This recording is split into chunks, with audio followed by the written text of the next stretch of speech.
Jack Bilello is a Brooklyn boy born and raised in the bountiful borough of Brooklyn who went to Brooklyn Technical High School and then to CCNY, ultimately getting a Fulbright scholarship to the Middle East, spending a year in the Middle East, studying Middle Eastern history. Always interested in history, always believing the old Roman saying that a world without literature is a dead world. And that's why I thought the library was much more important than the classroom in many cases, because here is where the literature of the world is stacked. And I never believed in a textbook, because who in his right mind would ever voluntarily read a textbook?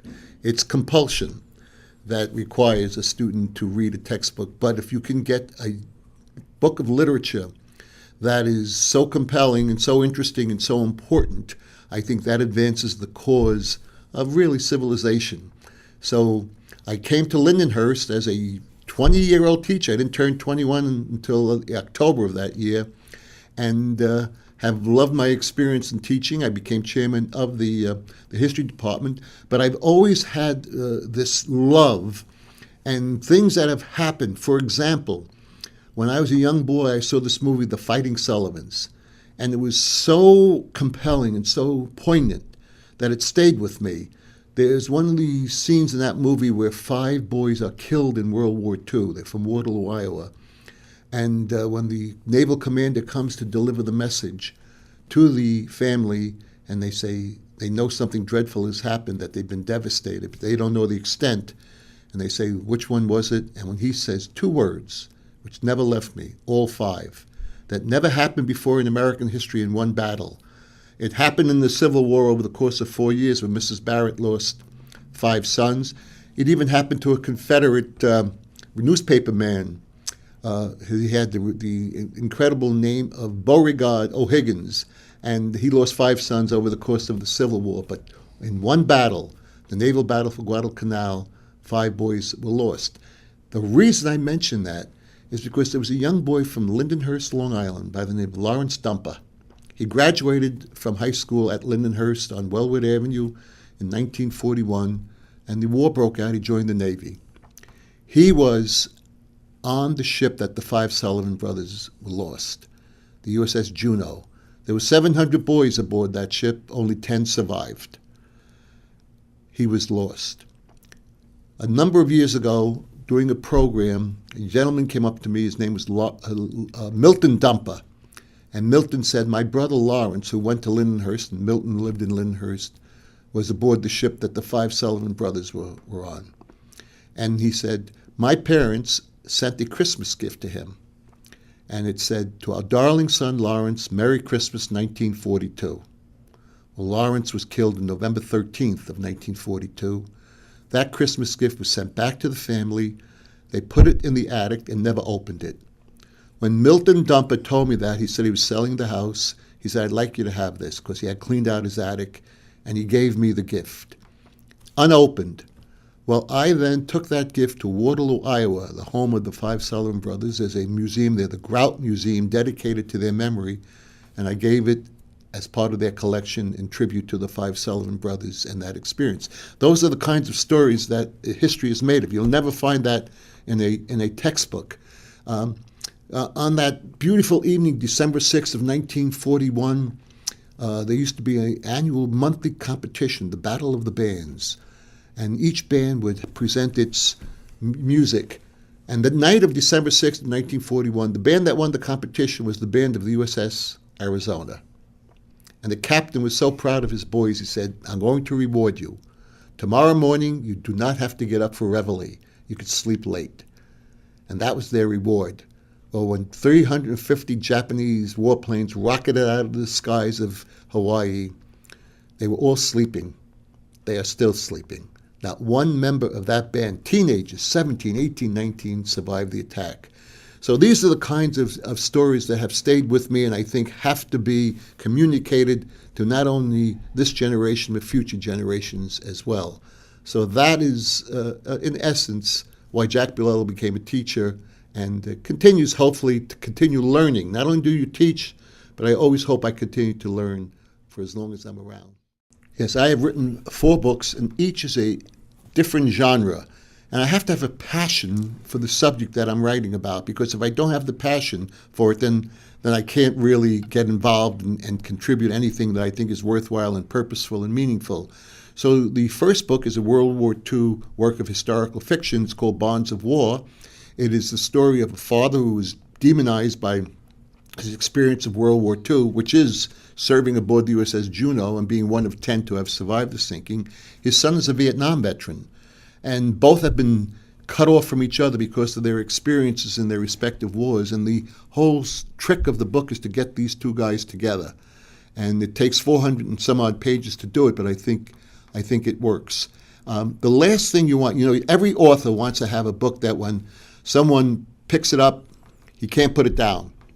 The worst thing that could happen is when you put a book down that you can't pick it up again. And that's the one thing I want to try to avoid. So I try to make sure that the story is interesting, compelling, worthwhile, and will have not only a message, but an emotional tinge. I try to make my reader to take a little advice from Jim Valvano, who was a basketball coach at Seaford and then at North Carolina State. He said, if each day we could laugh, if each day we could cry, and if each day we could think, what a wonderful life we will have, a purposeful, worthwhile life. And that's what I try to do in my books, have my reader laugh, cry. By cry, show emotion, not be afraid to show emotion, and to think about important things. How do I fit in? How can I make this world a little better place once I leave it, etc. So the second book is a action thriller dealing with Colombian cocaine and the United States Coast Guard.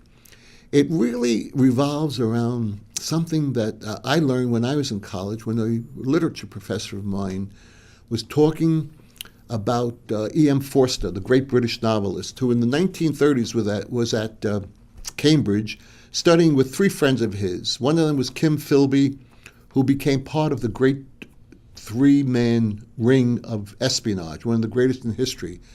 And E.M. Forster once said, which was astonishing, if I ever have a choice between betraying my country and betraying my best friend, I hope I have the courage to betray my country. And that was astonishing and caused quite a bit of discussion and controversy in my own class in literature. But it was something that stayed with me, and that was so important that became the basis of my second novel called American Patrol, which deals with Colombian cocaine and the United States Coast Guard interdicting Colombian cocaine. The third novel is called I Still Love Joni James. Joni James was the best singer in the country in the early 1950s when I was a young teenager growing up. She was kind of like the Lady Gaga of her time or the Beyonce of her time, and she's forgotten. No one remembers her. But that's true of all ages. I mean, that's why Margaret Mitchell wrote Gone with the Wind.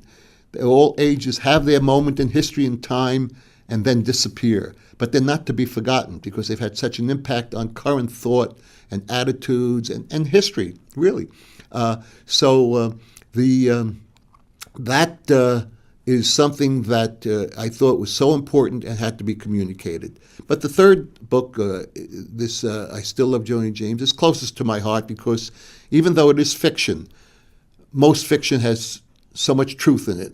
And that truth is something that is stranger than fiction. So that is a coming-of-age novel set in Brooklyn in the 1950s. The fourth is very interesting to me because it deals with a subject, and it's written for young adults, my first venture into that genre.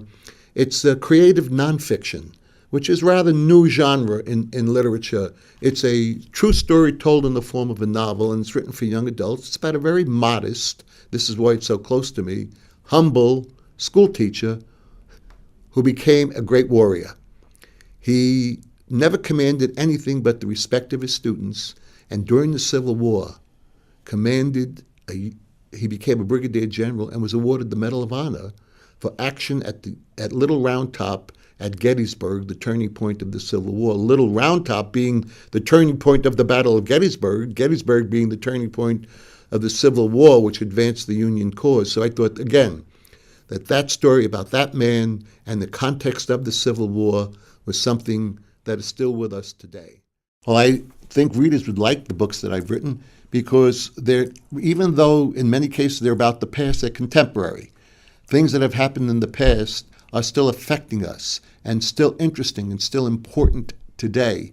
So each of those books has a message, but more than a message, it has a compelling emotional tinge to it, something that will grab the reader.